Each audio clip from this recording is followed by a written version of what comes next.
유산균을 챙겨 먹기는 하는데 눈에 띄는 효과를 느낀 적이 있으신가요? 유산균의 움직임이 실제로 보이거나 느껴지지 않아 저는 항상 장까지 잘 도달했는지 궁금할 때가 많은데요. 유산균이 효과가 나타났는지 의심이 되는 순간들을 여러분도 경험하지 않으셨나요? 유산균은 장까지 무사히 도달할 수 있어야 그 효과를 톡톡히 볼 수 있기 때문에 언제 섭취하는 게 좋을지 고민이 많이 되더라고요. 그렇다면 유산균은 언제 먹어야 효과적일까요?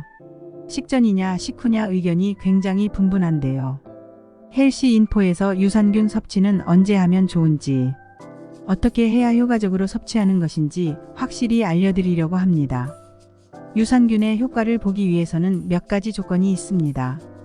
첫 번째는 유산균이 장까지 무사히 도달하여 오래 살아남을 것, 두 번째는 꾸준한 섭취와 마지막으로는 자신의 장 유형에 따라 유산균을 섭취해야 합니다.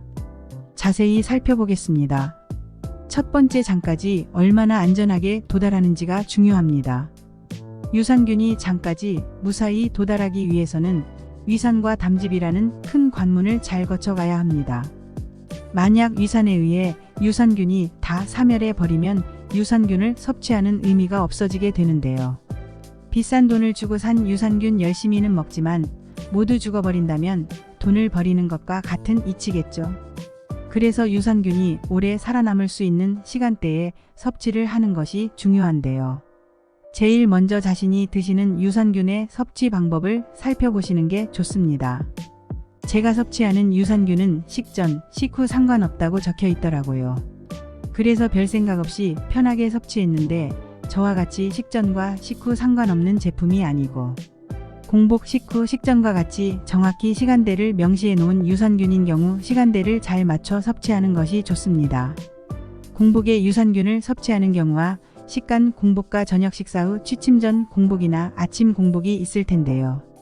특히 아침 공복에 위산이 많이 분비가 되기 때문에 물을 마셔 위산을 해석시킨 뒤에 유산균을 드시는 것이 좋습니다. 산성식품과 섭취를 하게 되면 유산균의 생존율이 떨어지므로 공복에 비타민C나 오렌지 주스를 철분제와 같이 드시는 분들이 있다면 유산균은 함께 드시지 않는 것이 좋습니다.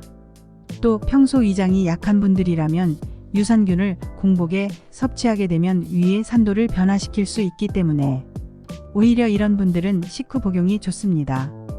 가급적이면 위장이 약한 분들이라면 식후 섭취를 하라고 적혀 있는 유산균으로 변경하시는 것을 고려해 보시길 바랍니다. 그런데 식후 섭취라고 적혀 있는 것들을 보면 식사 바로를 말하는 것인지 몇 시간 후인지 정확히 나와 있지 않아 아무 때나 유산균을 섭취하신 분들이 많으실 텐데요. 저도 별 생각 없이 유산균을 먹다 보니 대체 식후는 언제를 말하는 것인지 궁금해지더라고요. 유산균의 생존율을 높일 수 있는 식후는 식사를 마치고 1시간에서 2시간 뒤를 뜻하는데요. 이왕 시간을 맞출 수 있다면 위산 이중화된 식후를 뜻하는 식사 후 1시간이나 2시간 뒤에 유산균을 섭취하시는 게 담즙과 소화효소의 영향을 덜 받겠죠. 유산균에 따라 식전에 섭취하는 경우도 분명 있을 것입니다. 이때 말하는 식전은 아침 식사 전을 의미하는데요. 아침을 먹는 시간에서 45분에서 1시간 이전에 유산균을 섭취하게 되면 좋습니다. 그런데 최근에 나오는 유산균 제품들을 보면 거의 대부분은 위산에 잘 견디도록 제조된 제품들이 많기에 오늘 영상을 보시고 자신이 섭취하는 유산균이 식전인지 식후인지 아니면 식전 식후 모두 상관이 없는지 잘 체크해 보세요. 유산균의 효과를 보기 위한 두 번째 조건은 꾸준한 섭취입니다. 여기서 말하는 꾸준함의 기간은 2개월에서 3개월을 뜻합니다. 오늘 유산균을 섭취하고 다음날 좋아졌다고 바로 느끼면 좋겠지만 약이 아니기에 이런 느낌을 바로 받기는 대부분 어려울 것입니다. 만약 이렇게 단시간에 효과가 나온다면 이건 약이겠죠? 물론 사람에 따라서 그 효과를 빠르게 느끼는 사람과 그렇지 않은 사람으로 나뉠 수 있습니다. 저도 항상 유산균을 섭취할 때 유산균만으로 한 달 만에 가스가 덜 차거나 하는 느낌을 받지는 않았던 것 같습니다. 2-3개월을 섭취하였는데도 잘 모르겠다고 한다면 조금 더 유산균을 섭취해 보시기 바랍니다. 다만 유산균을 섭취했더니 오히려 설사라는 부작용이 생겼다면 유산균 섭취를 중단하시는 것이 좋습니다. 설사를 포함하여 유산균을 섭취하였더니 2주 이상의 알레르기 증상이 나타나거나 4주 이상의 장 문제가 지속된다면 부작용일 수 있으니 유산균 섭취하는 방법을 잘 지키고 있는지 확인을 하셔야 합니다. 가끔 유산균이 맛있다며 너무 많은 양을 한꺼번에 섭취하는 경우에도 조심하셔야 하는데요. 하이당 뉴스 김지영 약사님의 인터뷰에 의하면 균 생태계가 교란이 되어 설사와 복통이 반복되어 나타난다고 하니 주의가 필요합니다. 아주 드문 일이 있지만 고열이나 전신의 부종, 피부에 수포가 발생하거나 과호흡과 같이 심폐기능에 문제가 생기거나 심박수가 급격하게 올라가는 경우 심한 어지럼증과 구역감과 같이 감염 증상이 나타나는 경우도 유산균 섭취를 중단하셔야 합니다. 이런 경우에는 유산균 배양 시에 투입 균주 외에 의도치 않은 균에 의해 오염이 된 가능성이 있을 수 있으므로 구매하시는 유산균이 식약처의 인증을 받아 건강기능식품 마크가 있는지 꼭 확인하시는 것도 부작용을 막을 수 있는 좋은 방법이 될 수 있습니다. 기본적으로 유산균은 약이 아니기 때문에 장이라는 환경을 건강하게 만들 수 있도록 도와주는 것이라고 생각하면서 섭취를 하시는 것이 좋으며, 현재 면역력이 심하게 떨어져 있거나 크론병, 궤양성 대장염과 같은 염증성 질환이 있는 분들처럼 의사의 상의가 필요하신 분들은 건강을 위해 임의로 유산균을 구입하여 드시기보다는 주치의와 상의한 뒤에 유산균을 드셨으면 합니다. 마지막으로 자신의 장의 유형에 따라 유산균을 선택하는 방법입니다.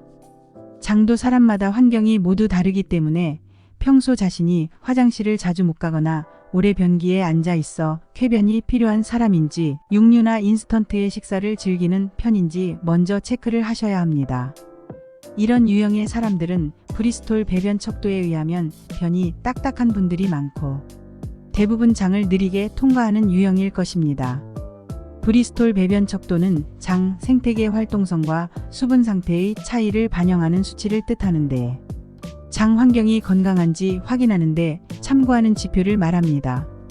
그래서 양극단의 변비와 같은 변과 설사와 같은 변이 있는데요.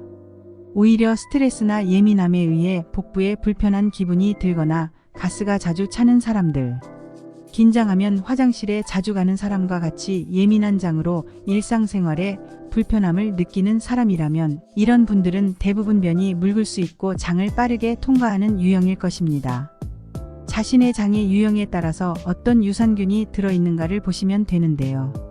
변비로 고생을 한다면 스마일린 유산균과 에리비일, 유산균 락토바실러서 2종과 비피도박테리움 1종이 함께 들어있는지 확인을 해보시면 좋습니다.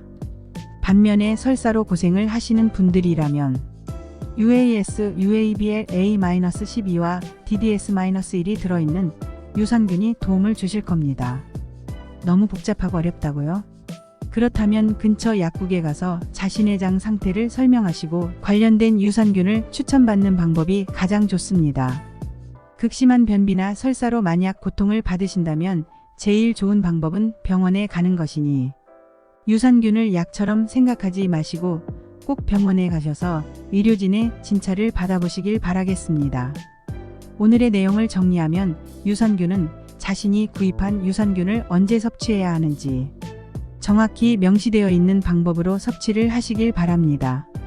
유산균을 구입하실 때에는 자신의 배변 상태에 따라 도움을 받을 수 있는 유산균 성분이 들어있는 것들을 구입하시고 2-3개월을 꾸준히 섭취를 해보시되 사람마다 효과의 차이는 다를 수 있다는 점을 명심하시길 바랍니다. 유산균이 장 건강에 도움을 주기도 하지만 주치의와 상의가 필요한 사람들도 있으니 현재 앓고 계신 질환이나 병이 있다면 반드시 담당 의사 선생님과 상의를 꼭 하시고 유산균을 드시길 바랍니다.